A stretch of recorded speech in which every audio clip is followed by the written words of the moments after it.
దేవునికి స్తోత్రం. ఈ వీడియోలో పాత నిబంధన పండుగల గురించి తెలుసుకుందాం.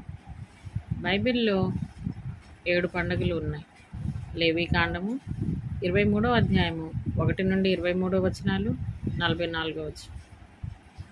మొదటి పండుగ పస్కా పండుగ. లేవీకాండము 23వ అధ్యాయము 4 నుంచి 8 వచనాలు. ఇశ్రాయేలీల క్యాలెండర్ ప్రకారం ఏప్రిల్ నెలలో 14వ తేదీన జరుపుకుంటారు. రెండవదిగా పులియన్ రొట్టెల పండుగ. లేవీకాండము 23వ అధ్యాయము 4 నుంచి 8 వచనాలు. ఈ పండుగ ఏప్రిల్ నెలలో జరుపుకుంటారు. విశ్వాసుల యొక్క పరిశుద్ధత నడవడికకు సాదృశ్యంగా ఉన్నది. కొరింథీయులకు రాసిన మొదటి పత్రిక 5వ అధ్యాయము 8వ వచనం. మూడవ పండుగ మొదటి పంటల పండుగ. లేవీకాండము 23వ అధ్యాయము 9 నుండి 14 వచనాలు. ఈ పండుగ ఏప్రిల్ నెలలో జరుపుకుంటారు. యేసుక్రీస్తు ప్రభు వారి యొక్క పునరుద్ధరణకు సాదృశ్యంగా ఉన్నది. కొరింథీయులకు రాసిన మొదటి పత్రిక 15వ అధ్యాయము 23వ వచనం. నాలుగవ పండుగ పెంతెకొస్తు పండుగ లేక వారముల పండుగ. లేవీకాండము 23వ అధ్యాయము 15 నుండి 22 వచనములు. జూన్ నెలలో 6వ తేదీన జరుపుకుంటారు. పరిశుద్ధాత్మకు సాదృశ్యంగా ఉన్నది. అపోస్తుల కార్యములు 2వ అధ్యాయము 4వ వచనం. ఐదవ పండుగ బూరల పండుగ.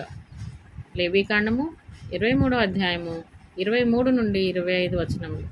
అక్టోబర్ నెలలో 1వ తేదీన జరుపుకుంటారు. ఇశ్రాయేలీల పునరుద్ధరణకు సాదృశ్యంగా ఉన్నది. మత్తయి సువార్త 24వ అధ్యాయము 13వ వచనం. క్రీస్తు రెండవ రాకడకు సూచనలు. ఆరవ పండుగ ప్రాయశ్చిత్త పండుగ.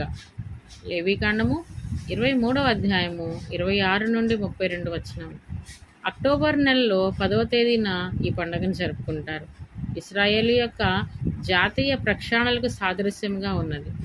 రోమా 11వ అధ్యాయము 23వ వచనం. క్రీస్తు రెండవ రాకడకు సూచనలు. ఏడవ పండుగ పర్ణశాలల పండుగ లేదా గుడారాల పండుగ. లేవీకాండము 23వ అధ్యాయము 33 నుండి 44 వచనాలు. అక్టోబర్ నెలలో 10వ తేదీన ఈ పండుగను జరుపుకుంటారు. క్రొత్త నిబంధనలో ఉన్న మనము ఈ పండుగలను ఆచరించాల్సిన అవసరం లేదు. గతంలో ఇశ్రాయేలీలు ఎలాంటి పండుగలు చేసేవారో తెలియచెప్పడానికి మాత్రమే. అందరికీ వందనాలు.